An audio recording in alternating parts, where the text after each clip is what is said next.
Kansas edition. I am Nick Marra, your host. Obviously, we've got Matt along with us, Matt Marra, my brother, and then a very, very, very special guest all the way from literally across the pond, Matt Danson. I said the last name wrong multiple times last week. It's Danson, like Ted Danson. So very excited about today's guest and excited to talk a lot about Kansas. So Matt Danson, how has your day been so far? And what time is it in Australia? These are the things we need to know. Yeah, it's smack bang in the middle of the day, so it's a nice time. 1 o'clock in the arvo. My day's been interesting. In terms of feeling a bit under the weather. I'd like to use that as an excuse for qualifying dead last, but I don't think it hadn't quite crept in at that stage, so I've got no excuse for that. But day's been okay. Yeah. Well, that's great. We're going to talk about that here in just a second because you were in Marra territory at the start of the race in Kansas. It was very much a surprise. Matt and I, we had about 2 minutes left in qualifying, and we were a little concerned that you weren't going to make the race, and then what were we going to do for today? So I guess before we really talk about, we're going to go into all of our races, but let's talk about what happened in qualifying because it was a shock to us all. Yeah, so I've been trying to dabble into the whole like streaming vibe, and I use VR, which is the same for you, Matt, I believe. Yeah. Yes. So what I just recently G2 reboot. Nice. Yes. G2 family. Same as you. Love it. Yeah. So I had an Oculus up until I think like 2 weeks ago. And I'd only just got it sort of worked out to have all my overlays and different things working within that. And then once I got that figured out, then I decided let's just completely change everything and start from scratch, just to complicate it for myself, I guess. But so I found like trying to stream with that can sometimes be problematic if I want to be able to see the chat and whatever. So I think I woke up 10 minutes before quali, and I spent that 10 minutes just trying to get the stream working, basically, and it wasn't working. I was like, okay, I got to do a quick reboot. So I restarted, got into the server, and quali had already started.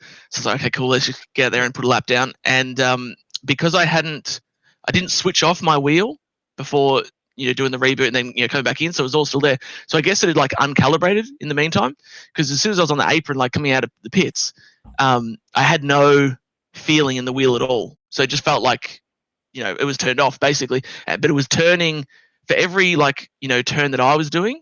The sim was doing like 2 or 3 turns, so it was like massively overcompensating, and no force feedback, and it felt horrible. So I was just driving around there. It felt like I was doing like 3/4 throttle the whole lap, and I saw my lap time. The first lap time I did was a 32. I was like a second off. And then I was very worried. And then the next one, I thought, geez, if I could just get like 39th or something, to at least get in the field, because I didn't know how many people were in the server. And I saw myself sitting. I think at first I was 41st, and then someone else did a lap, bumped me to 42nd, and I just was watching that the whole time, just like, oh no. Because you came in with a power statement. So you had said, when I reached out to you earlier in the day, you had said, you know what, I know you guys had the winner on last week. Maybe you guys were hoping to have the winner on this week. I'll win the race, so you guys won't have to worry about inviting me on before the race.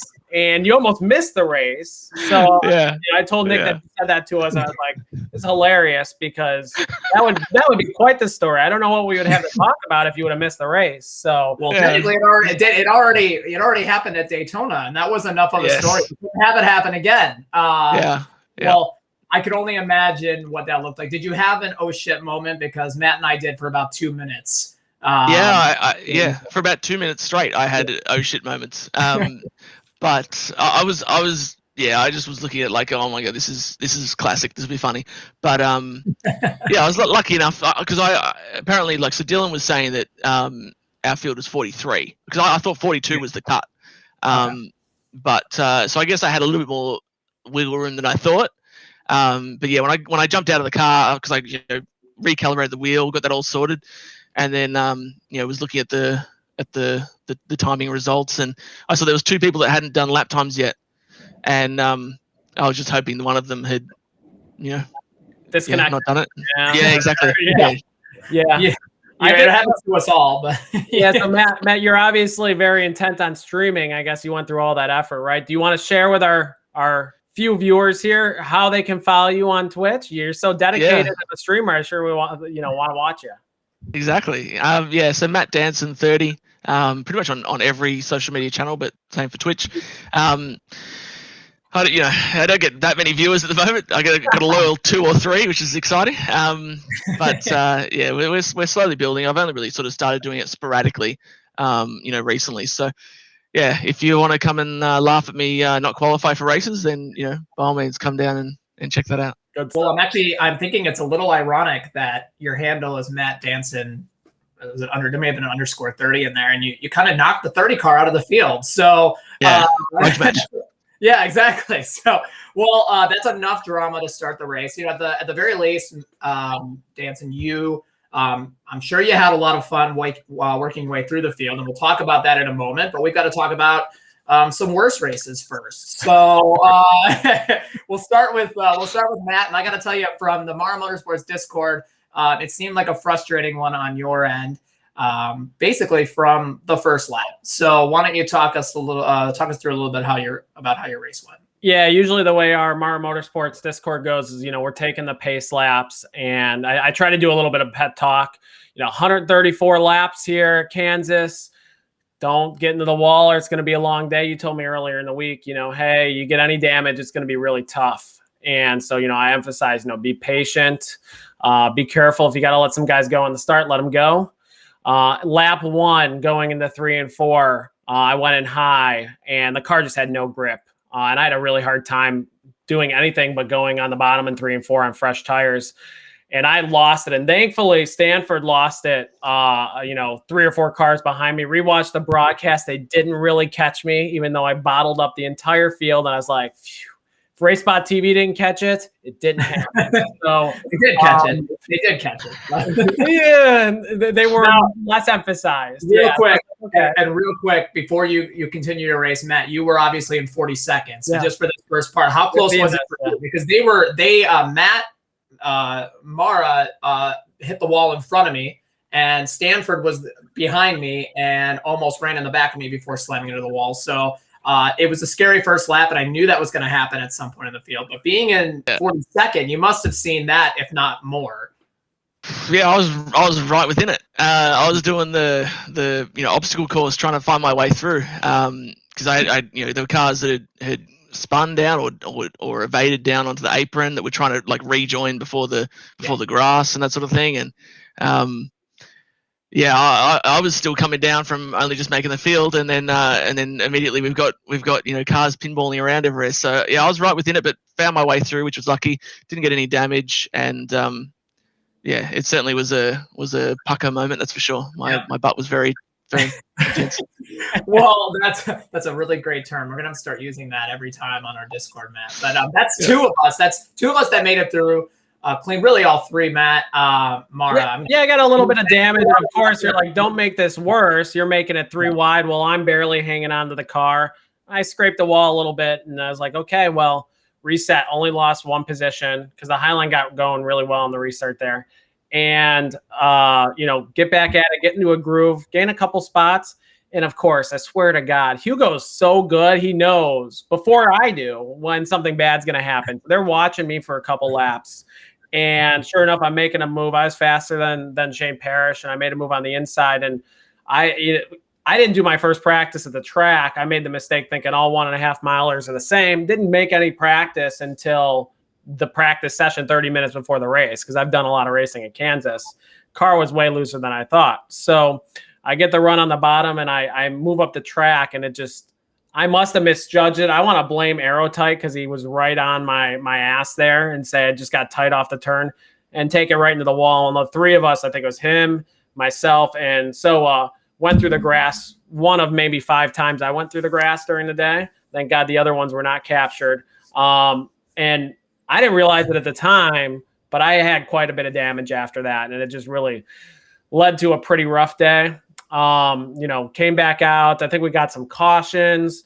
And then I got to a point where I was, later in one of the longer green flag runs, about mid-race, we had gone maybe 30 laps under green, and I was like, well, I'm getting lapped. Let's pit, try something different. It must have been like lap 45 or 50. And I go to pit, and I have legit turned down all the settings in pit road because I have such a hard time.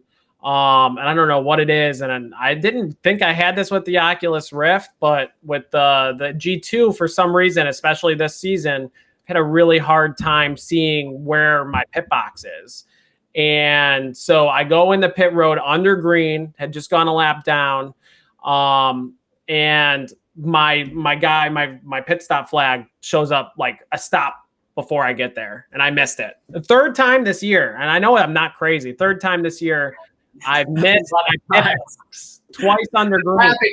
I'm laughing because I was listening to all of this on the Discord. Yeah. I felt so bad. You have a chance when you're one lap down to get back in the race, right? You get a caution, then you race for the lucky dog, right? This instantly meant I'm going to have to pit again, right? And I'm slow. I'd already gone through the grass, I think, in this run. And I needed new tires on the car. I just was embarrassing myself. So I go around again, and I slow down, and I'm pitting the next lap, and the caution comes out. And I'm like, but I've already committed, right? So I'm like a second away from pitting. I'm like, I'm not going to take the evasive move. I've already royally embarrassed myself at pit road entry at Richmond. I'm not going to do that again. Just go through pit road. And so I end up going 2 laps down. And at that point, it's like, some other cars had gone a lap down, and it was like, I'm fucked right at that point. Eventually I get put in the lucky dog position because a bunch of cars that had pitted that round took the wave around. I think Steve Durham was the only other car that was 1 lap down. And he ended up pitting because he tried to catch a quick caution. And then I got a couple lucky dogs, and I was like, okay. And this whole time I'm running 38th, 39th, and I'm just like, this is brutal. You don't want to do this. Nobody wants to do this. Get back on the lead lap. And even with all the damage, work my way up to 28th. And I was kind of disappointed with my speed a little bit. But at the same time, looking at how much damage I had on the lap 10 accident, I'm surprised I did what I did. Makes me feel a little bit better that maybe I just wasn't really slow, but it also feels like an opportunity to kind of slip through the cracks, because there were a lot of people who had issues. And that's, those of us with maybe a little less talent, is if you don't make mistakes, you can get guys like that. And, typically people with less talent make more mistakes. And unfortunately, that's what hit me there at Kansas. Well, that was it was an interesting day. I'm sorry that I feel like I laughed half the time, but again, I just listening to it on the Discord, it was just like the pain meme that you've seen a million times. Like, that's what I was hearing the whole time, and I felt bad. I felt really bad. So because my day was a lot cleaner. I got to say, first of all, I watched 100, and I went through, skipped through, but watched probably half the race. Went through the rest to see if I was on TV. Was not shown, I don't think, at all. So Dylan, Evan, I'm not that bad. Show me once or twice. I had a good run. I think they showed when they talked about 15th, they were like, wow, he finished 15th. But yeah, I think from my race's standpoint, it was a lot calmer. The thing that I didn't have, I don't know why, I could not hear any of the race chat. So I was worried about a green flag pit stop. And if that happened, I wasn't going to be able to tell anyone that I was pitting. So, luckily that we didn't have any green flag pit stops. If we did, it could have been a little sketchy. But yeah, obviously that, for me, started 28th. I thought I was going to qualify better. I don't know what happened. It just wasn't great. But, going through that first lap we talked about was kind of a mess. But from there, honestly, I was pretty fast. I was pretty happy. So raced a lot of guys. I think we got to that caution that you were talking about, Matt, around lap 45, right when pit stop started. And Matt Danson, you had not passed me yet. So that was kind of a miracle. I think I was right around, and I take that as a win. I was right around 20th. The battle for 20th is the most intense battle on the racetrack. And Matt, you may have seen that when you were driving through us all, but oh my goodness, It was just every lap, just get off me. Ross Cato, stop battling me. We're both not that fast. William Schmidt, who I raced a lot. I actually had a really fun late race battle with William, but Jesus Christ, I think we were tied together for like 80 laps. But it was, for me, started like slowly working my way up. I got up to, on the last restart, I was in 14th when a few guys had pitted, and on the long runs, my skill is the long run skill, but I'm better on the long runs than a short run. So, we saw those cars getting swiped into the grass consistently, and the caution not coming. And we should talk about that. We should revisit this later. But the cars coming, if the caution's coming out, that usually doesn't help me. So we saw a lot more green flag running than maybe we should have. And for me, I ran top 20. That last restart, I restarted 14th. I restarted on the outside and was 3 wide. Got 3 wide multiple times.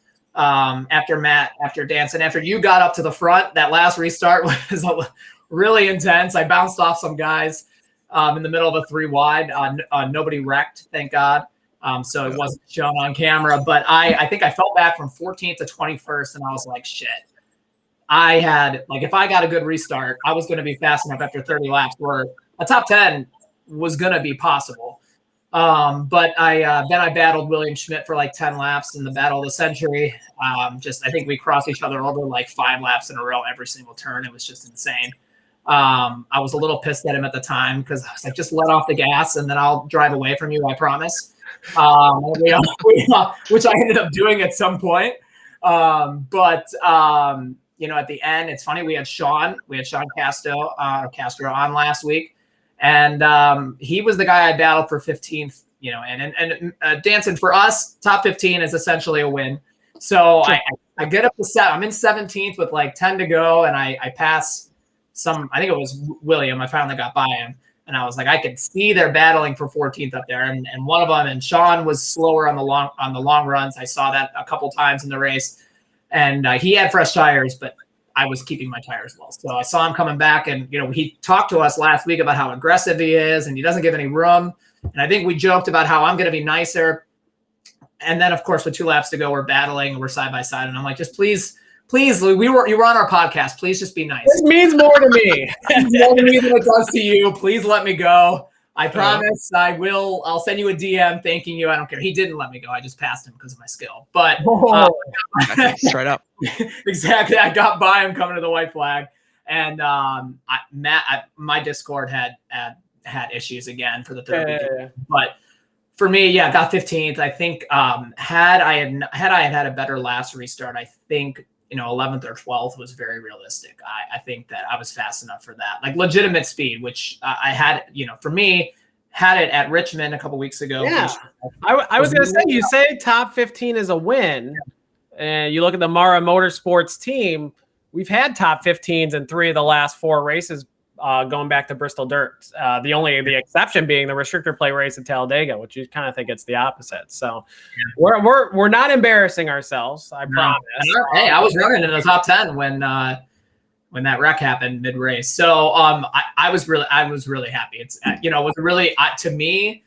I think the talented drivers maybe complain about the package a little bit just because it kind of keeps us a little bit closer with the 550. But that was the most fun that I think I've had on a 550, just because there was a lot of different lines you could actually pass. You weren't stuck behind somebody. So that felt from what I saw in the race replay, it looked like there was a lot of good battles.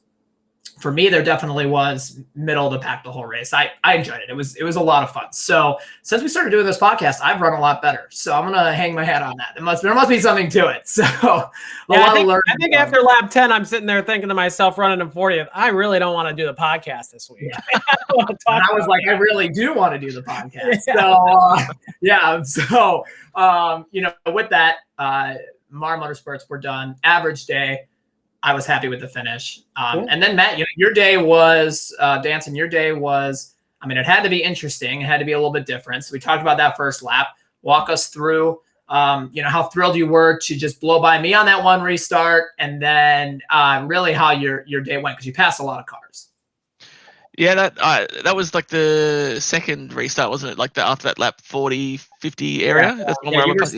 You were 17th, I was 18th, and then you were out of view like 3 laps later. Yeah. Yeah, I think on that restart I got to like 7th or something. Yeah. I watched the broadcast with Sam and a few other people yesterday, and I mean, Nick, you mentioned that you don't get any airtime. I'm looking at myself coming up the ticker, and it's like plus 30, plus 35, and I'm like, I haven't even got a mention yet. Like the superstar is just carving through the field and hasn't got anything. Champion from 40 yeah, exactly. to Come the on. top 10. Yeah. Yeah. They wanted to show. They just should have just had a corner picture in picture at one on you, right? Yeah. Exactly. They should have had that. That would have been insane. But I think maybe Evan might be mad at me because he's because I won and he has to send the trophy all the way to Australia. Like I'm putting him out of pocket. Shipping costs, Matt. Can you imagine? Yeah. That's like a whole week's salary of iRacing. Exactly. So he's put me on the outer for a little while. I got to work my way back. Okay. He's got the money from Marcus Lamonis now. Exactly. Yeah, that's right. 100%. But yeah, so the race was interesting. I haven't raced that package on a mile and a half since the RSR race at what was it, Vegas? I guess. Which was back in March, I think. Several months ago. Yeah, because everything else that I've been driving is either either the truck for Road to Pro. I've been doing a lot of road racing with Altus, our team. They're very much like heavily involved in the GTs and V8 supercars and things like that. So I've been sort of dipping my toes in that, and I feel like I kind of forgot how to drive mile and a half. So the first part of the race for me, that first run, I had no idea what I was doing for most of it, and I was like looking at my lap times versus the leaders, and one lap I'd be on pace, and the next lap I'd be a 10th and a half off. So I remember at one point Dylan Coyle, he said something like, "Oh, that was some great racing, Matt," and meanwhile, like, he was having fun. Meanwhile, I was there like fuming that I was even like struggling back in 35th or something at the time. That's what you dream. We got it together eventually. You wake up for the race and you're like, I'm gonna race Dylan Coyle real hard and have a real good battle. We're all blessed with when you guys have your issues and you're in the back and Everhart's racing with us. We're like, wow, look at this guy. What happened to him? Yeah. That's a story. Like, wow, we're so blessed. Usually being lapped. So first off, Dylan did message me after the race. Said good race. We did have a good race at the end there for 28th, and so I enjoy racing Dylan. I love Dylan. He's awesome. But Matt, can you talk a little bit about? You're not in the back often. You have started in the back a few times. Well, how is the race different in the back with the Marra Motorsports and the others? How is that different than kind of the way you're racing up front? Have you guys seen the original Toy Story? Of course. When there's like a toy that goes into Sid's room, like that bad kid, and then all the broken toys come out and collect it and drag it in. That's what it's like. Broken toys from Toy Story. That's really great. That's a really great analogy. That's a really great analogy. We're nice in the front, we're nasty in the back. That's exactly. We're getting lapped in 20 laps. It's because we won't stop racing each other.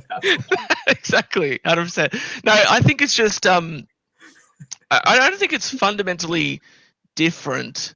It's just there's no quarter given, that's for sure. Like everyone is going for everything, and sometimes it's to the detriment, I would say, of their race. Like even for me, like starting way back, I was not trying to do big moves at the start because I was like, well, if this goes green and we go for a while, then I'll just like it's much easier to pass later if you've got fresh tires.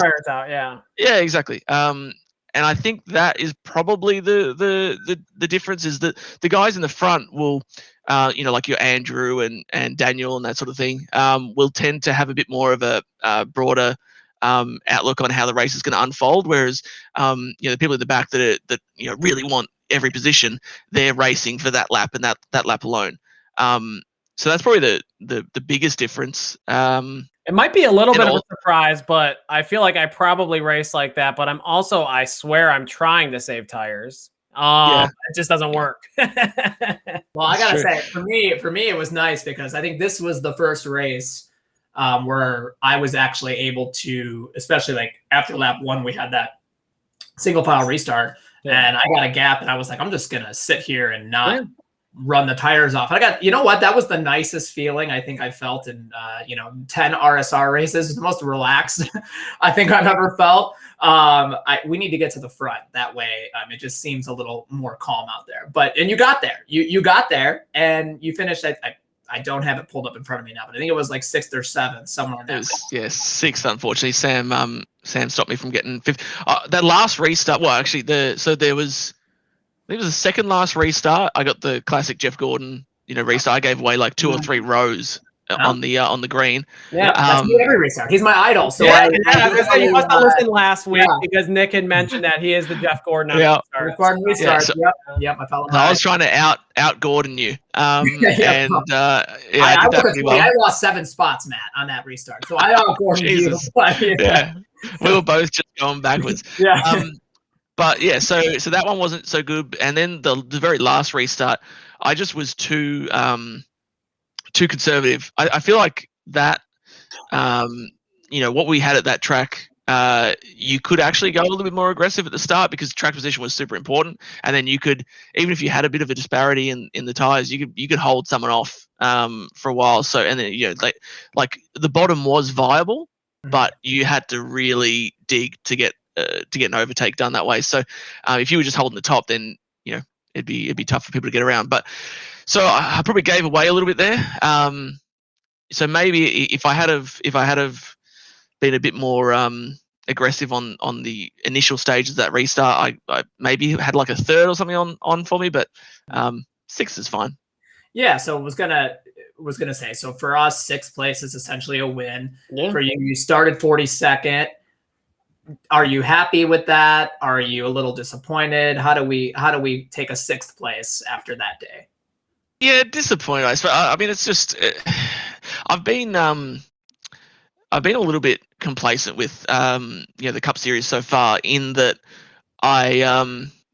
this is probably going to spur like Andrew and who knows how many people on to like really practice hard. But I've sort of thought to myself, well, you know what, I should at very least win. Like if not Coda, then probably Sonoma or, whatever the case, like those sort of road races where it falls into my wheelhouse a little bit more. I was gonna ask that because you had mentioned that you've been doing a lot of GT racing. So I would assume the road courses are something you highlight on the calendar and you're like, hey, this is a Matt Danson race. I'm gonna win this. Yeah, I mean, I think I'm a better oval racer than I am a road racer. Like, as far as the guys on our team that are strictly road, like they're insane. So the speeds they're able to do and that sort of thing is just crazy. But I'm only a little bit off them, but enough that would put me, towards the back of a top split road field. You know what I mean? But I think when it comes to stock cars on road courses, I feel really comfortable. That's sort of the great equalizer because they're so big and heavy and sort of they lumber about and that sort of thing. So it kind of it takes away that that pinpoint accuracy that the road guys have. It sort of puts it back for us a little bit. But I feel like I've circled those. At the start, I sort of thought, well, okay, we just got to get like a win or whatever to get in the playoffs. So I've sort of been a little bit. Like I said, I woke up 10 minutes before quali. Yeah, ballsy, especially the VR headset. The G2 has intermittent technical issues. I know once in a while I have to restart my computer.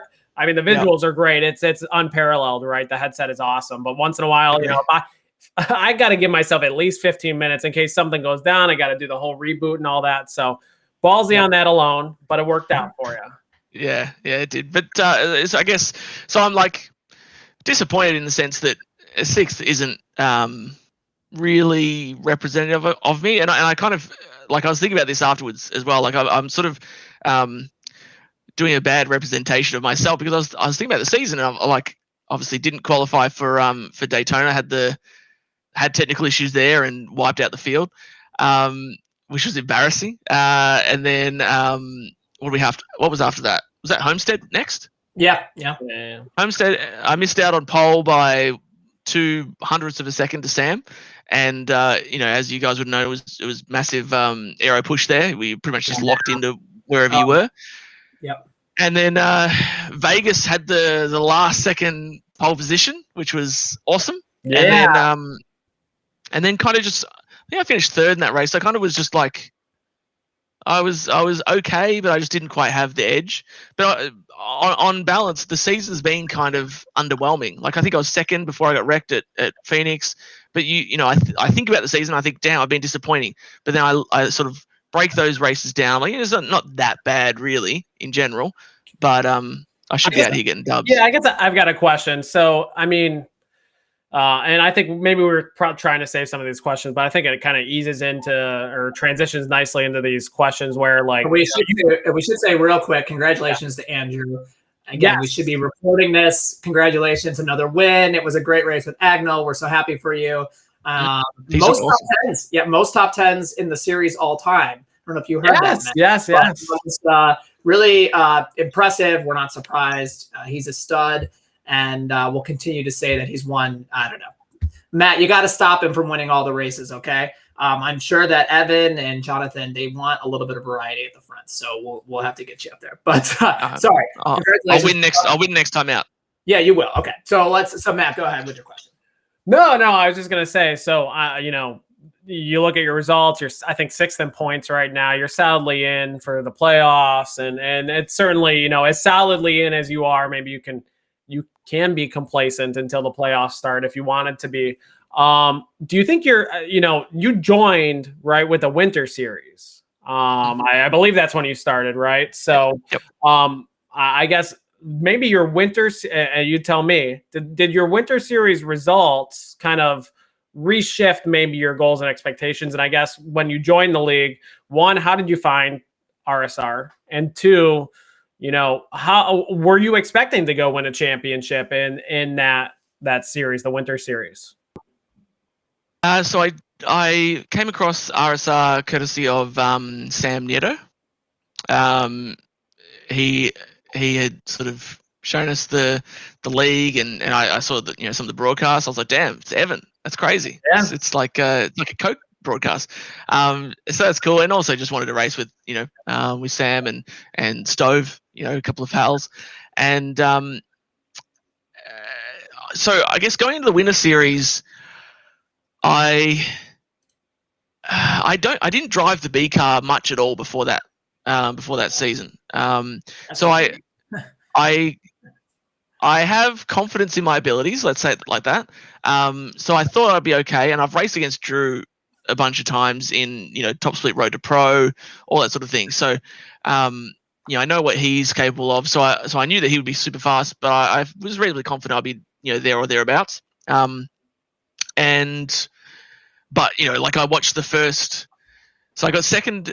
I only finished outside the top 3 once through all of winter series. It was when I got junked at Richmond. But I was watching one of the broadcasts early. I think it must have been maybe Richmond, and is it Jonathan? I think it's Jonathan and Evan who usually do the broadcast, right? Yep.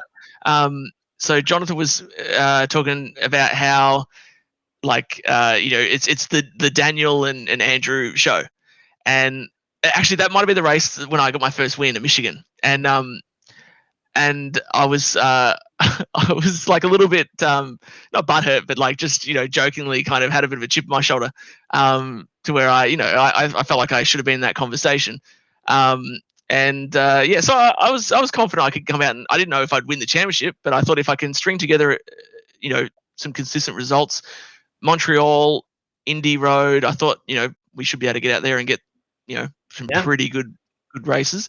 But then it became clear that it was a matter of consistency between myself and Andrew, because I'm pretty sure he was the same. He was always in that sort of top 3 range as well. So just it was like ebbing and flowing the whole time. But yeah, I talk a little bit about going into a championship race. I think you had the points lead, right, going into the final race. Can you talk about? I know I start getting anxious. I try not to think about the restrictor plate races, but it's always we have that chance, and I think we talked about it I probably brought it up on both episodes, where Nick won the Clash and I finished third, and it's like, okay, well, it's an exhibition race, but the guys on Race Spot TV are broadcasting it, so it's real life. And so, that the thoughts before that race, anytime you get to a restrictor plate race, especially for us, it feels like an opportunity. You got to capitalize. And there's, you lose a little bit of sleep thinking about what could happen. And I don't know, I get anxious and, try not to think about it during the day because, you can't help but get a little daydreamy on what could be. And so you're that close, right? So, the week before, are you feeling pressure? What's like leading up to the race? What's the experience for you?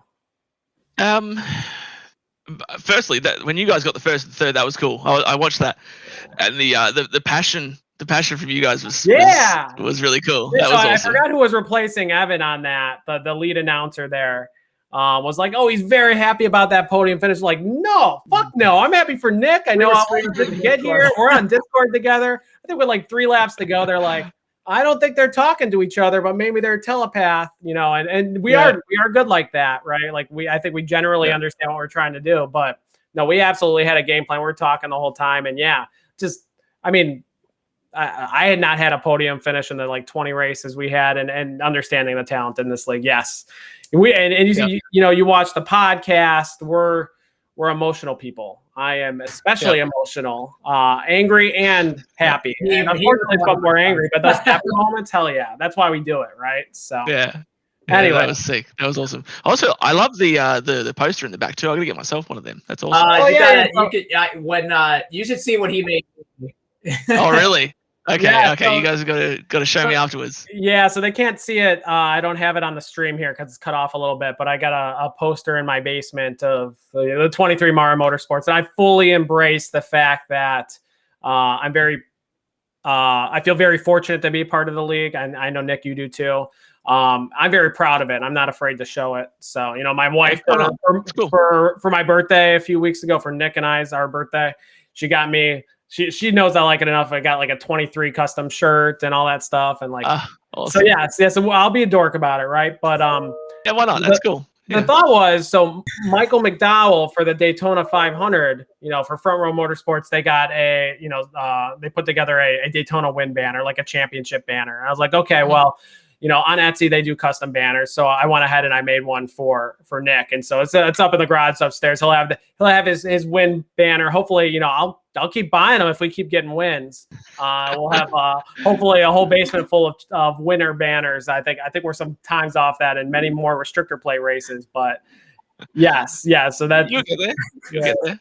That's sweet. I just don't want to see a life-size car that you sit inside when you race. That will be taken up too far. So we're not Jason Jacoby. And so don't get an idea, Danson. Don't get an idea because he will do it if you give it an idea.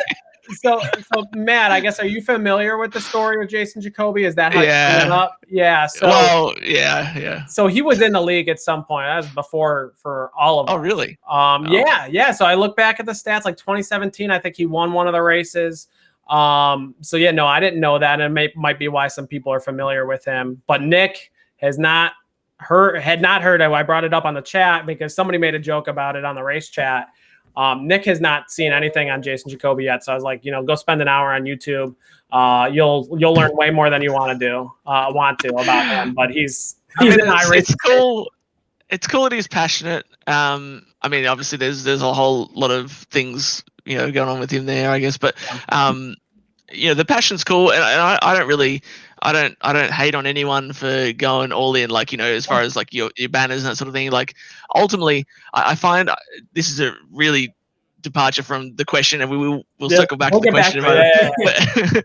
But I find it ironic when we as racers or just gamers in general take a position of being like critical of someone for going all in, like with the banner, when we've spent thousands of dollars on steering wheels and pedals and all this sort of hardware to drive a pretend race car, but somehow we draw the line at having a poster of the car. Do you know what I mean? Like it's like I've done this long enough, and I'm old enough, and somehow I've gotten my wife to marry me, and I've got nothing to lose at this point. I'm fully, exactly, yeah. fully embracing this. Yeah. Fully embracing. Right. I have nothing to be ashamed of at this point. Yeah, I mean, for a lot of us as well, like it's the closest we'll get to to being able to race.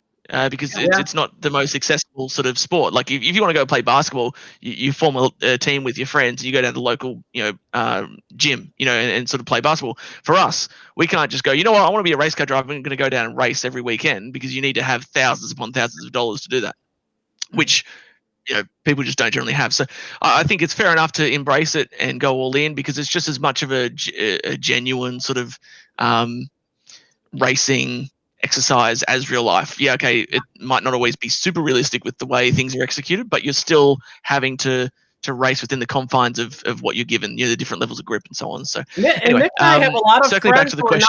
We're not racing fans. Nick and I have nobody else around us is racing fans, and we show them this, and we've got a couple people who watch once in a while, right? And they think it's awesome. Anyone we show is awesome. The whole package together with what RaceSpot TV and Evan and Jonathan and awesome. Dylan provide, right? Like anybody watches that and they're like, shit, that shit's cool. I don't care what real or fake it is, right? Yeah, I agree, 100%. Yeah, I got the same thing. Friends who don't iRace or even have any real interest in racing, for the most part, they love it as well. So that's cool. As far as my lead into the last race, I wish we could pull in a picture of the car that I ran for the last, because I ran a different, like the same base scheme, but I mixed it up every time for each race. Going into the last race, I had the base was like a matte black, but the sort of overlay part of the scheme was a nice chrome gold, in anticipation of celebrating a championship, which is a little bit presumptuous. Yeah. And I don't mean to interrupt you again, but Sam reached out. So I talked to Sam briefly because he made some comments on Discord I needed some clarification on that we may or may not get to. And he said, "Oh, Matt Danson's going to be on the show tonight. Make sure you pump up his ego, because he needs some of that." So I think this represents that well. So continue with your story, please. Yeah. The standard thing that Sam will say to me is, "There's no way your ego is that big," and I continue to prove that it can get bigger. But so when I was putting that scheme together in advance, and I was sort of conscious of, I don't know if you guys follow F1 very much, but every week, Nick does, yeah. Okay, so back in 1998. There was like a championship battle, the final race between Michael Schumacher and Mika Hakkinen, and Schumacher normally he had like a sort of white with the German flag sort of on the middle and blue on the top. He changed it up for the last race, where he added a bunch of chrome and like a chrome checkered flag, sort of getting ready to celebrate his potential championship, and he stalled on the grid and then had a tire failure and didn't win the championship. So I was sort of thinking, geez, I might have a bit of a Schumacher moment here, where I'm going in with all guns blazing and looking the business, and then I might put in the wall or whatever. But I was pretty confident, because I mean, it's a mile and a half. It was Vegas, wasn't it? Last race, yeah. I was reasonably confident with my form leading into it as well, and then I actually did a little bit of prep for that one. So normally I don't do heaps of practice. Wow. Sam is always busting my backside to want to do laps, and I'm too lazy, to be honest with you, for the most part. And then so I was like, okay, fine. So we did like an hour or whatever of practice beforehand the night before, and so I felt pretty good, and went in there and popped it on pole. And Andrew had a bit of a nightmare. He was back in the pack somewhere. I think he's like 17th or like 15th on back, somewhere in there.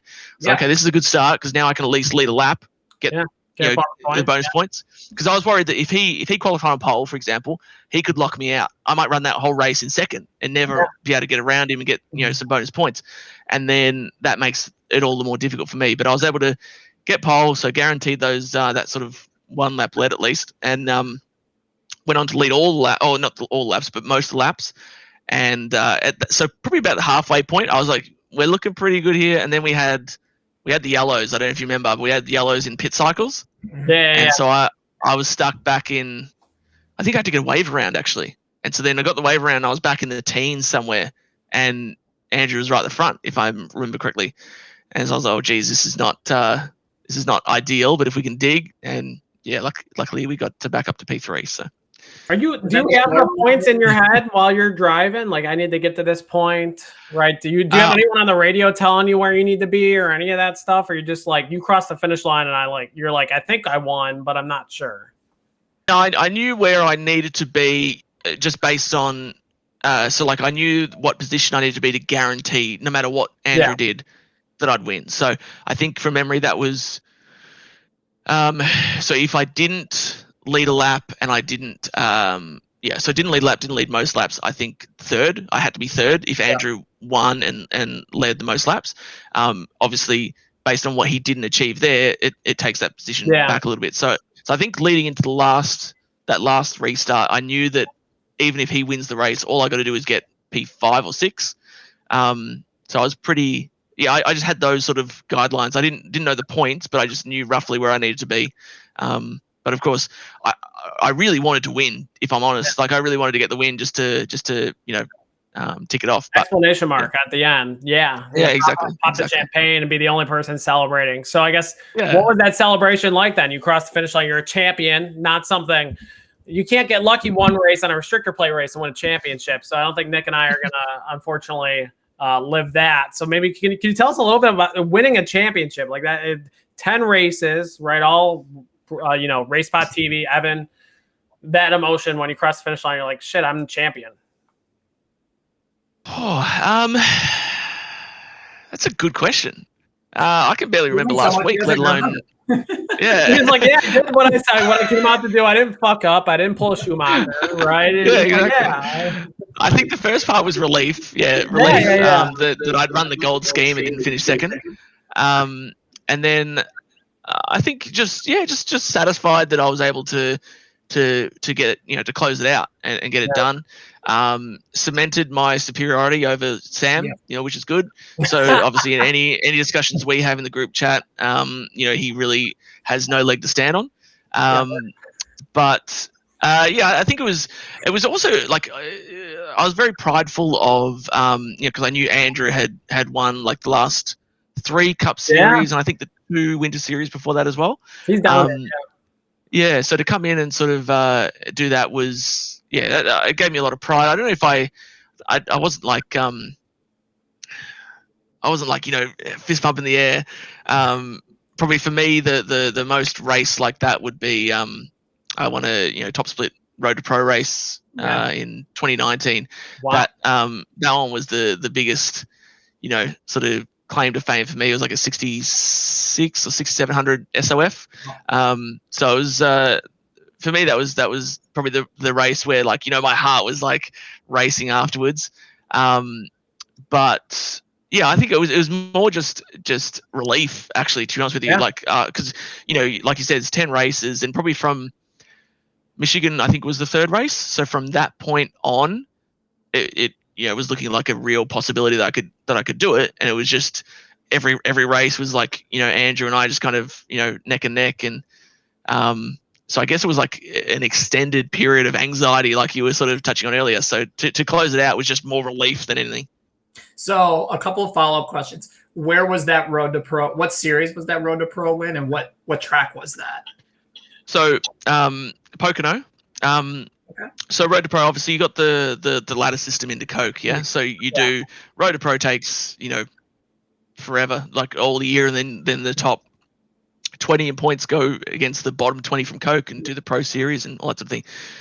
Unfortunately, I didn't qualify for that because I just was too inconsistent and a bit of a dummy. But it was sort of midway through the season, and Pocono, which is not a track I love, but we got kind of lucky with the strategy and the way that kind of played out. But then, sort of neck and neck on the last, there was like a bunch of green white checkers towards the end as well, and lining up alongside some amazing guys, who were now in Coke Series or have been to Coke Series and come back and so on. So to not balls that up was pretty nice. It was good because I was in a really strong position, and thanks to the strategy, like I think so when so we had a yellow and I think it was like 10 to go, and I was in P5 at that point.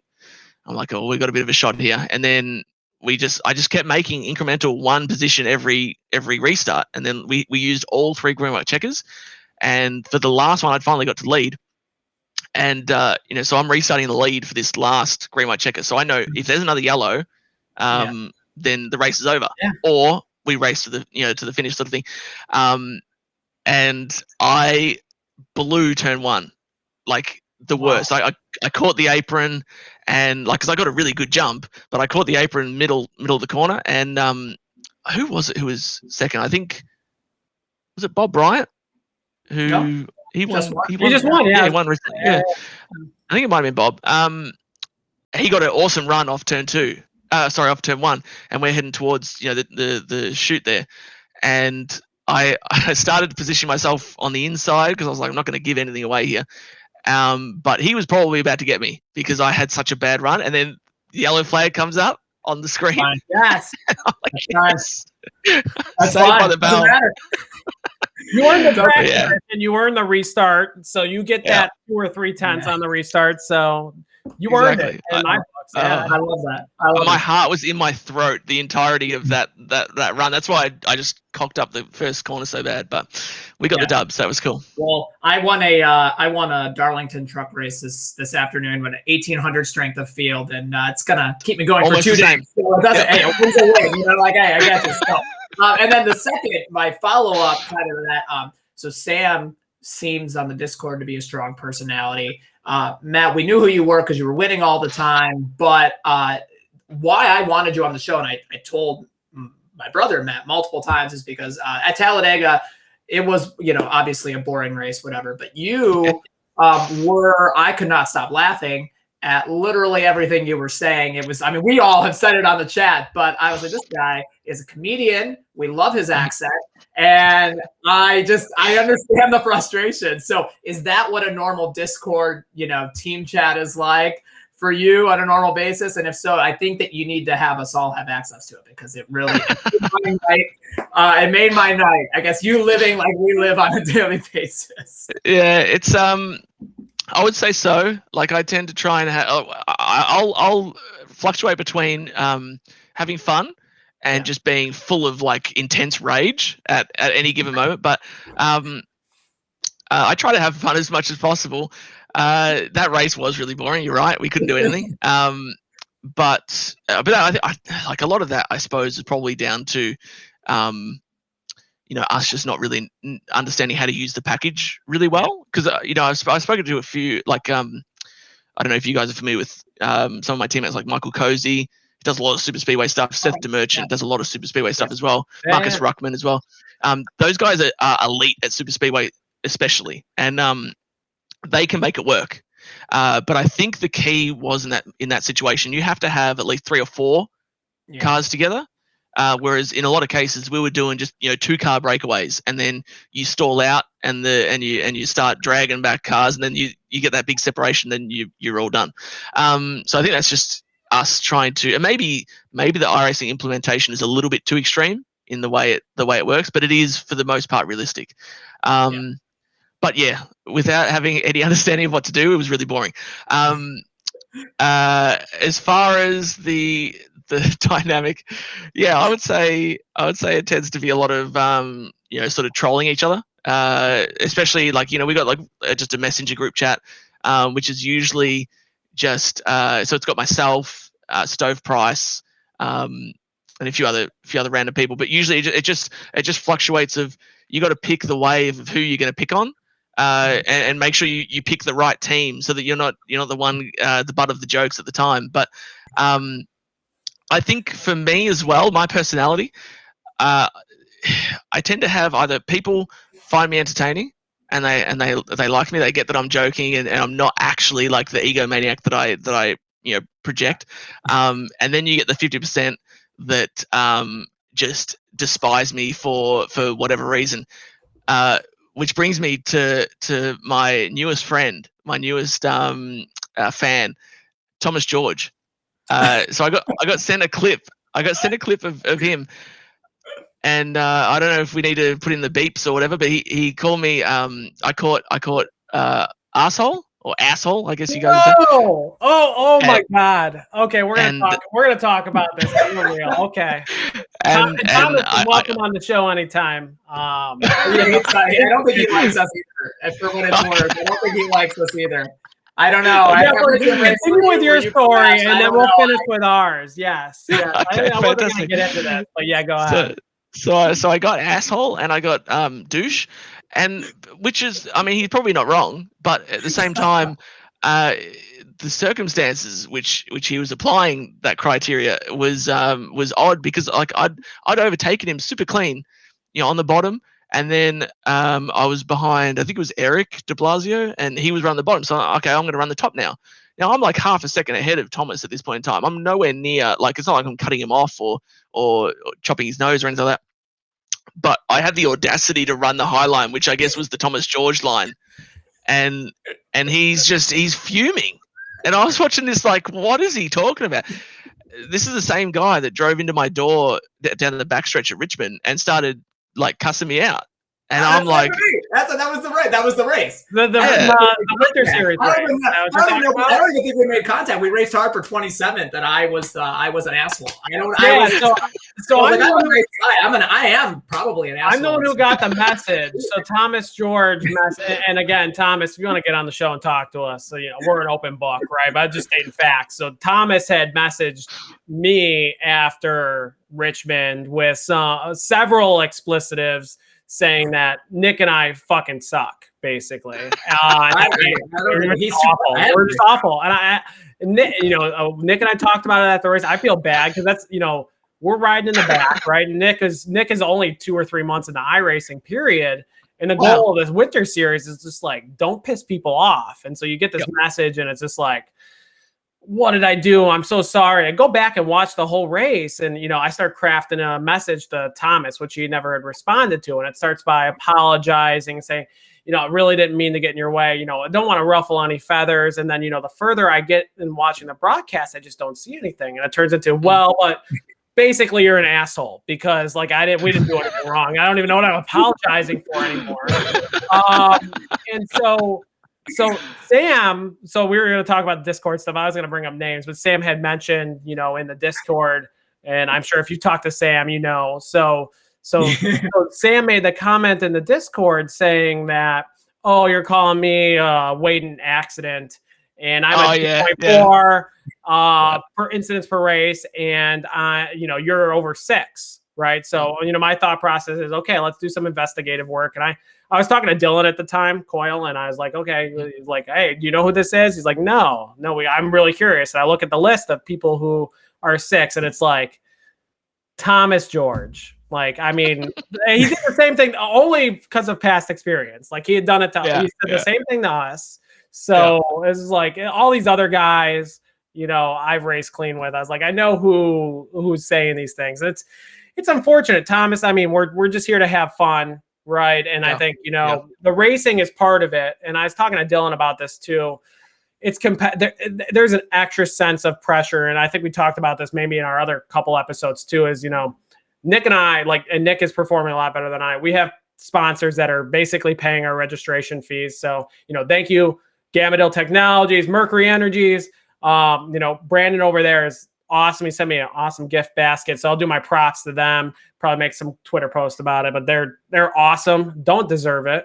And, Nick being represented by McConey Setup Shop for the first half of the season with Jeff McConey, like awesome stuff, right? So we have sponsors we want to perform for. That's something we didn't have in the winter series. And it's like, okay, well, there's extra pressure there because finishing 40th when, you're not racing for anyone versus someone who's, it's not a lot, right? Cover the season like $1 a race, right? But still, that's someone you want to make proud, right? And of course, having broadcasting the race, it's on Race Spot TV. There's extra pressure, right? So I understand heat of the moment stuff. So something happens during the race, you're angry, right? And maybe you say something stupid. I've done it a million times. But to drag that out of the race, to take that to Tuesday, Wednesday, to continue to hold that, come on, we're all here with the same purpose. And hopefully this show and bringing people on it shows we're all real people just trying to have fun and have a little bit of community here. I will say, at the risk of having him slide into any of our DMs, his car looked freaking sick. I love the paint scheme. Don't try and win back brownie points now. Yeah, I thought it looked really good. It's open, man. It's gone. I get mad at is myself. I love everyone. I have my own battles with myself that I try and work through 200 miles. I could care less about the rest of you unless I touch you, and then I'll apologize. Yeah. I did think there was some funny stuff there. It just seems like angry. Like you said though, Matt. Like I feel like I'll probably do the same thing as far as, you know, like you at certain moments you'd be like, oh my God, what are you doing? Or whatever the case is, you know. Like for example, some guy running in the wall off turn 4 on lap 1, like you just like, why are you doing that? Right? No, jokes. Exactly. Yeah. I thought that to the guy, I thought that to the Marra in front of me, and I thought that to the guy behind me who almost slammed in the back of me. That's exactly what I was thinking. And that's the thing. And I make that accident that is on lap 10, and I'm immediately on the radio. I'm like, sorry, I'm a dumbass, right? And like, for example, like I think one of the coolest people in our league is Jeremy Miller. Why do I think that? Because in Phoenix, he wrecked me twice while I was having a great run, 2 accidents in a row in 3 laps. And he got on our radio and he's like, hey, I'm sorry. And then you know, like a week later, I think he got in the neck. He just like was hooked to our cars. And, you know, he's like, it'd be like, Nick, what? He like barely got into you, and he like got in our private chat and he apologized. And there's like, dude, you're cool, man. Don't worry. So like, I have a template. I have a template on Twitter already ready for basically hello, first name. Sorry, I got into you.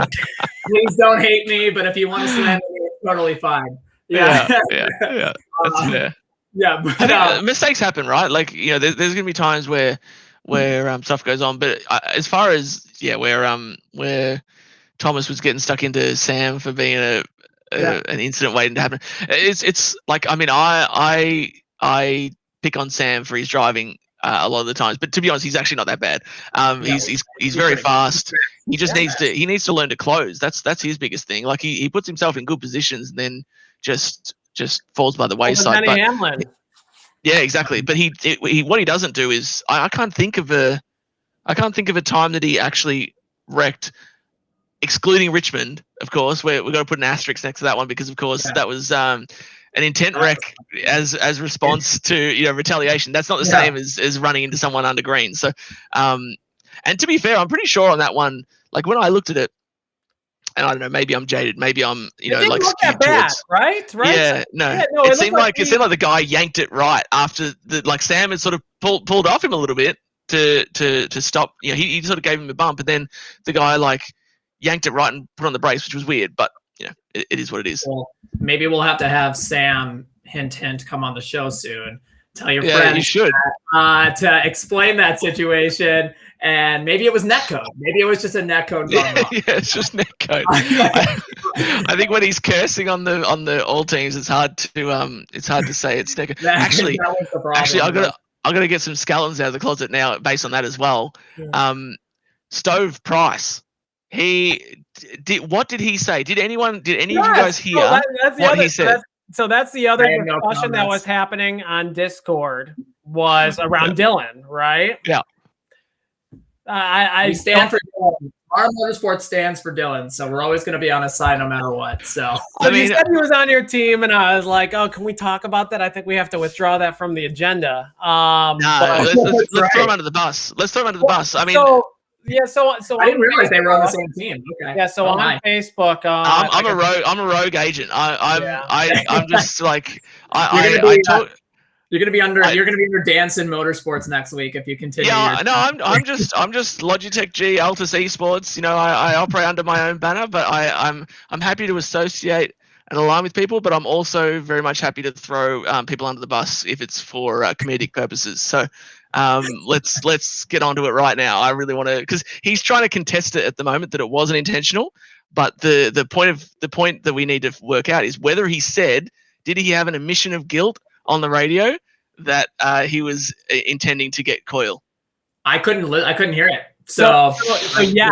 Yes, he said he's getting him back, and I think he had made a comment on Facebook, and I'm missing it. And you know, we also had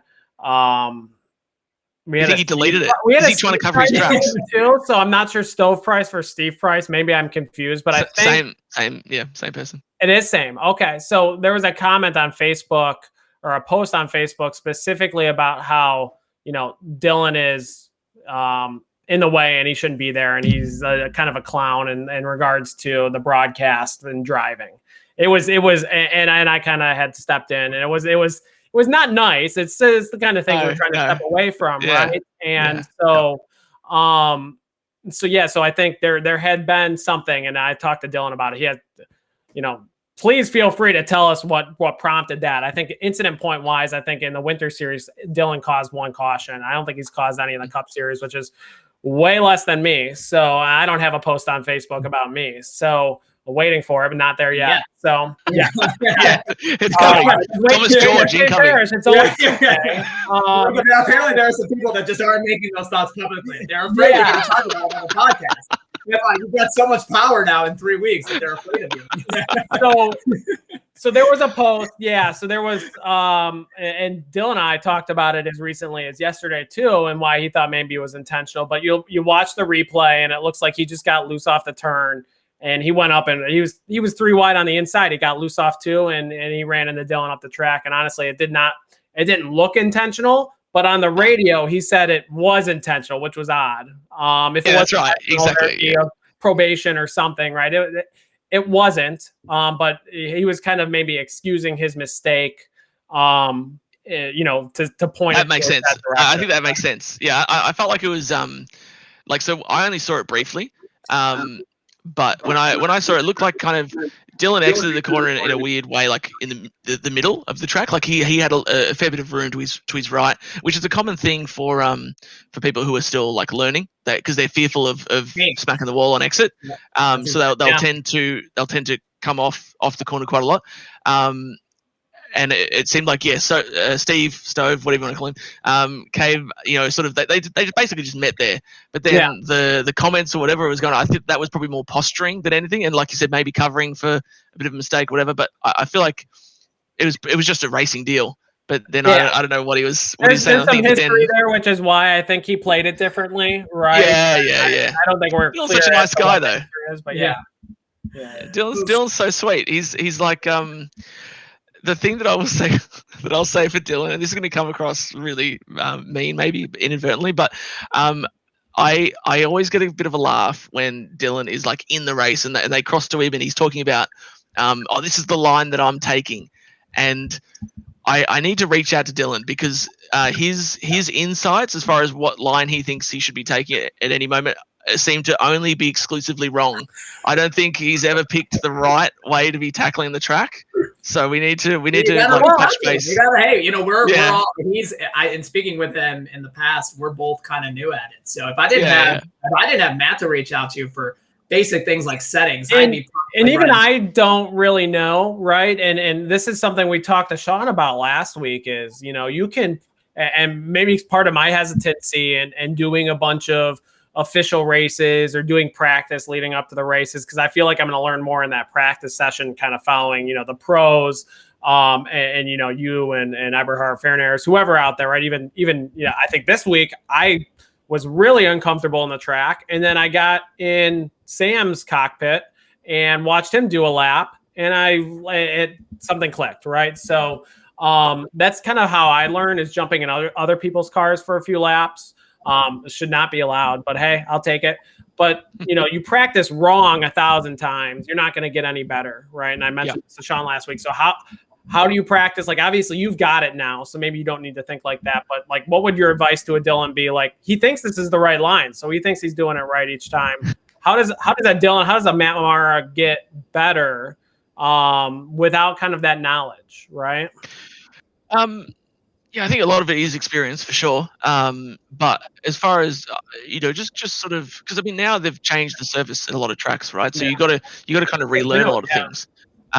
So like for me, what I'll tend to do is I'll put on the split delta. You know how you can bring up the bar that comes up when you drive.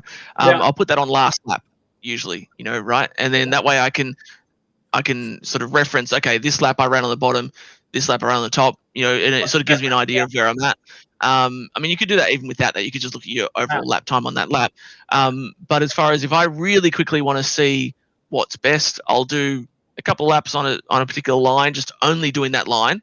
Check the tires, go out, do however many laps using the other line, see what the tires look like on that, and that sort of gives me a good baseline on what's going to be, long run, what's gonna work, and then other than that, it's just about practicing situational stuff.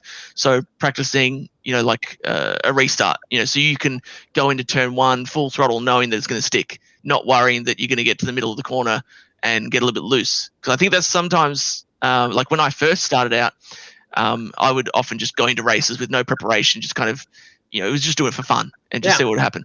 And so then you get in a position like what you had on lap one, where you kind of going in a little bit blind. I could have been ready for that if I had practice. I should have been more aware for that. Yeah, absolutely. Yeah. I would, if I was you, I'd probably practice my pit entries a few times. Yes. And finding your pit stall, using your eyes. So the penalties were not that bad, and you kind of know. I think you've done it more than the whole league combined. But yeah, passing up pit road, I just got to figure out where my pit stall is. Yeah. Yeah. Just watch out for those barrels. Yeah. Yeah. Okay, you're right. I can't say I've got my pit entries. Yeah. I mean, it slowed you down quick. Oh, I love it. Races, there's been pit issues, at least. Yeah. But no, I'm just giving you a hard time. But yeah, so I think that's the key thing. I mean, in theory, we've got the VRS coaching happening, so you should hit me up. We'll do some of that. I don't know when we get, because obviously you've seen on the hood we got VRS, right? Yeah. So where Alzus is linked in with VRS. So at some point in time in the very near future, you'll be able to. Actually, so this is for anyone watching. If you want lessons, you should be able to select me from that drop down soon. But in the meantime, I mean, we can do some laps sometime, and I'll try and bring you guys up to speed. But I think that's the biggest thing. Just trying to bench like just incremental increases. Like I don't think anyone just goes from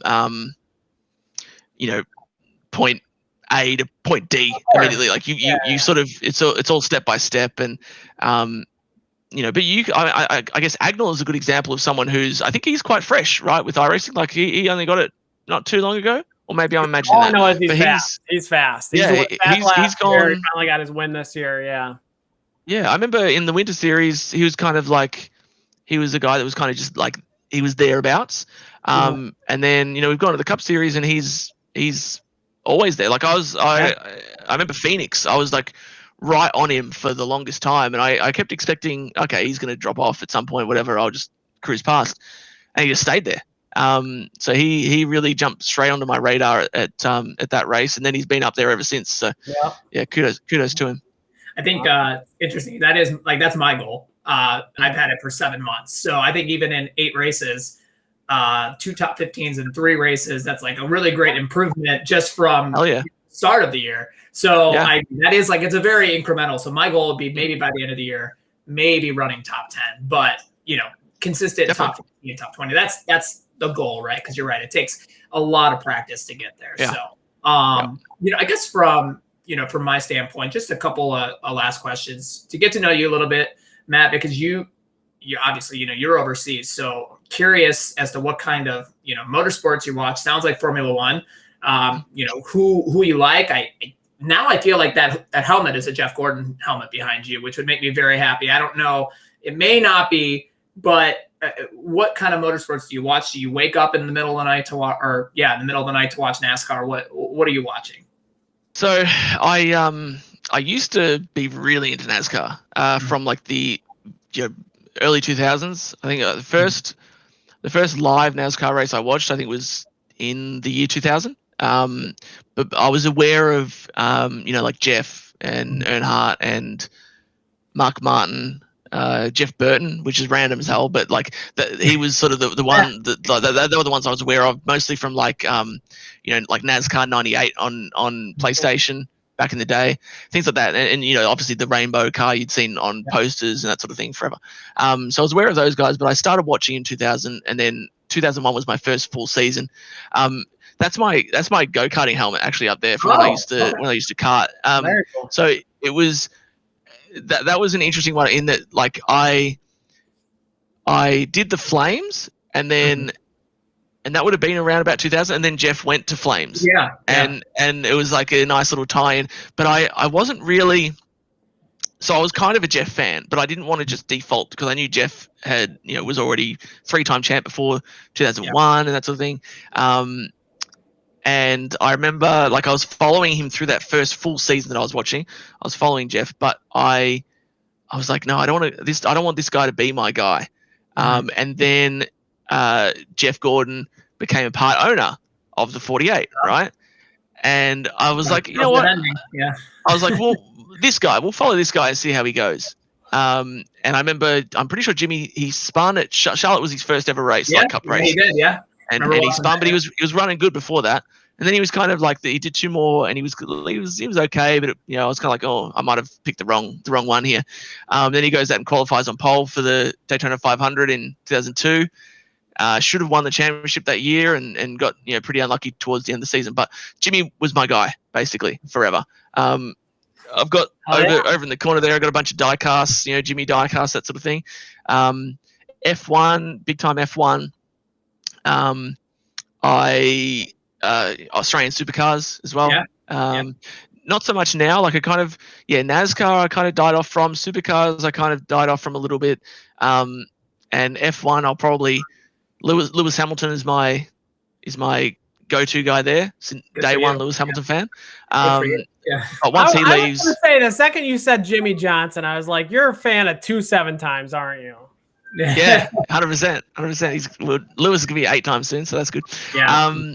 There we go. But before that, honestly, like the driver that I felt like Jimmy was awesome, and I remember like just riding that wave of him, almost winning 2002, 2003. He wasn't far off, but it never Kenseth was super consistent, and the cop's coming for someone. Sorry, this is what happened in downtown Chicago. It's a miracle. This was the first time. It's a miracle. It's like every 20 minutes. Awesome. But yeah, like 2004, Jimmy was one position off. If he had got past Biffle at Homestead, the last race, he wins that championship. So just riding that wave was sick, and then the domination that came after that was awesome. But the driver throughout history that I feel like I've had the biggest, like, other than Lewis, the biggest affinity for was Montoya, Juan Pablo. Because this is, I'm going to try and keep this as like as short of a story as possible. But I don't know if you recall, but back in so Zanardi won the kart championship in 97, 98, and then he was due to go to F1 in 99 for Williams. Williams did a deal with Ganassi to send their test driver, who was Montoya, to Ganassi to drive in the kart for 99. And I remember reading an article in 98 about that happening. I was like, same sort of thing of why I picked Jimmy. Yeah, I was just like, we'll pick this guy. That he can be. This will be cool, because I was just starting to get into Champ Car, and what a great pick that was, because he just went off. He won 7 races in his rookie season, won the championship, and then went to F1, and like he's just been my go-to guy. Like, and when you're younger, like, I mean, I was like, so when Montoya went to F1 in 2001, I would have been like 15. And I don't know if it's the same for you guys, but when you're that age, like it's like every race, it's like you're part of it with them, And Matt don't have many stories. It's always kind of refreshing to know that there's a lot of people around our age in the league, because I feel old. But certainly, it sounds like you're talking to you and Sean and some of the others, and we're around the same age. Good. Yeah. The first year, Montoya's great. But so I rode all the way with him, and then he dropped out of F1. Sort of he didn't love that anymore, and came across to NASCAR, and then I was like conflicted because I had Jimmy already, and now Juan's there as well, and it was there was a couple of times where they even like kind of clashed a little bit. There was like Indy 09. So Indy 09, Montoya led, basically the whole race. We were at that race. We were at that. Oh, no. So sad. That was such a sad day. Such a sad. I wanted Montoya to win. He had that. Yes. He had it locked in, and then he sped like a dummy.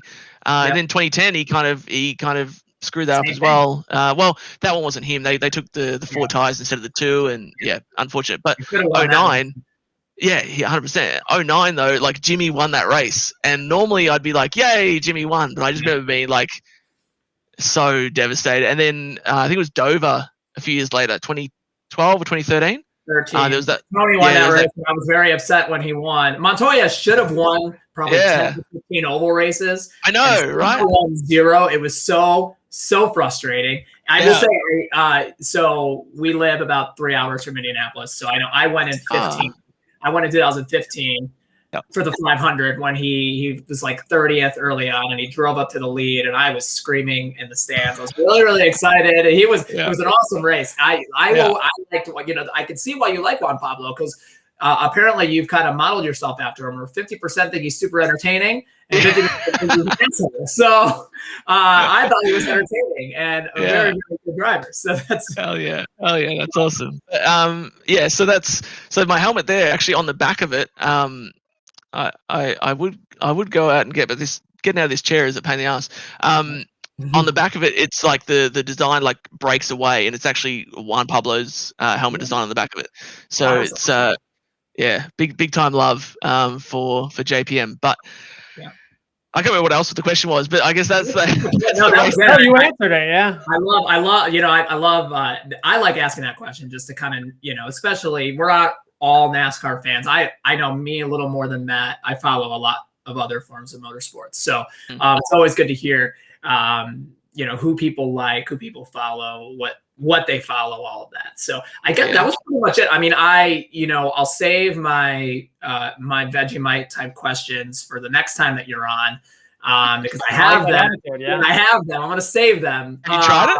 They're tried basic. Vegemite? So no, so should I try it? Is it, I think Marcus Ambrose, obviously, when he was in NASCAR, they did a lot of corny stuff. And I know they tried the Vegemite, quite like a couple of times, and they acted like it was horrible. So I'll get some for next time you're on, and we'll try it. Is it going to be as bad as I think it is? You just can't. You can't. I think the problem that people make with it is like normally when you put like a spread on your toast or whatever, you'll put a good serving on, right? Like if you put like a chocolate spread, like you get a good coverage. Vegemite is really strong. It's like a very salty, savory type spread, and so you only want a light amount on there, because if you go too much, it's horrendous.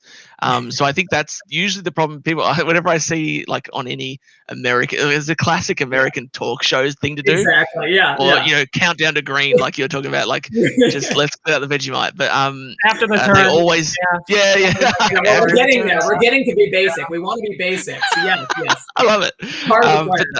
Always layer it on, and I'm just I see that, I'm just like, oh no, don't do that. So that's the biggest thing. But if you did it right, I think, I mean, it's hard not to enjoy. It's a really nice kind of like savory sort of dealio. We're gonna save that, Matt, for next time. I'll make sure to import some. Maybe Evan will ship that trophy over to you. You could ship some Vegemite over to us. For the next time. So that was we'll save all those other questions for next time though. So I don't know, Matt, did you have any last questions or any thoughts before we have? Okay, well then, Matt, I'm sure you have people, and we see the sponsor plugs. We've seen them for over an hour now, but I think talk a little bit about who you want to thank for being on the show, other than Nick and Matt for being great hosts. Who else do you think? Well, yeah, definitely thanks to you guys for having me on. And yeah, you definitely gotta hit me up with the details on that poster thing, because I think that's really cool. Yeah. I want to look into it. Yeah, take a picture. Looks legit. Put it on the Discord. It looks like a real picture of the car from back here at least. So that's awesome. Oh, he doesn't. Yeah. So no, thanks you guys for having me on. I didn't also get to finish the one thing I was going to rant about really quickly. Why I turned off NASCAR was every bloody gimmick that they put in the series now is just so frustrating. Like the chase was bad enough, but then they start adding in playoffs. And I love NBA and sort of, ball sports, that sort of thing. But I don't watch a motorsport like thinking, damn, I wish this was like NBA. You know what I mean? Like you love things for different reasons. So that just drives me insane that NASCAR just keep adding in things that to kill the series. And F1's trying to do the same thing now, adding in sprint qualifying and other stupid things. Like the safety car that I think what I heard in like the first broadcast that they are going to be much more aggressive with their yellow flags and their safety cars this year. And I was like, that doesn't surprise me somehow. Exactly. It's just frustrating. It's not entertainment, right? I guess that's part of it. But. Yeah, I suppose. But anyway, so that was the closure on that. But obviously, shout out to Logitech. We got all the stuff everywhere. Astro Gaming, VRS. So VRS came on board. The oval side of Altus, which is our team, we only just got absorbed. Before that, we were a Horizon racing team. So we got absorbed into Altus, which is a world championship level team on the GT side, like we were talking about before. Supercars, that sort of thing. Like these guys are elite. So we sort of came in to give them an American arm, even though it's ironic that I would say that considering I'm Australian. But and then at the same time, VRS came in and that sort of thing. So it's cool to represent those organizations there. Obviously, we've got Cube Controls as well, Owned Live and Race Tech Seats. So it's really cool. It's similar to what you guys are talking about, where you're representing different organizations and stuff. It's cool to have an avenue to do that and be able to be a small pretend race car driver and Well, pretend for us, but more legitimate for yourself. If you're on VRS, you're doing something right. Well, honestly, I feel like we could probably talk to you for another, hour and a half. Let's do it. I'm ready. Okay. Yeah. Well, how about this? You're gonna win soon. Okay. Coda or Sonoma, Matt, get your bookings out. Yeah. We'll have him one of those. We're gonna have to have him when he wins. And we can continue the conversation. But really enjoyed having you. This was a lot of fun. Thank you so much for taking so much time out to speak with us. And I guess with that, we're after the turns. Kansas edition is complete. Next week, it's going to be. Are we doing one next week? Yeah, iRock at Talladega. So okay, we've all got a chance. Matt, Danson, will you be in that race or no? I don't know. To be confirmed. I don't know. Okay. You don't have to do it. That'll just give us more of a chance. So for us now. Instead of beating us, if not, just take solace in that. If you're busy, if that nap extends 15 minutes longer than it did last week, if you can't make it, that's totally fine. Sure. But, excited to talk about that. That's a chance for maybe one of us will win, and we could be our own guest. Again, thank you so much for your time. Third episode of After the Turn's complete. Have a great week, everybody, and we'll see you Monday night.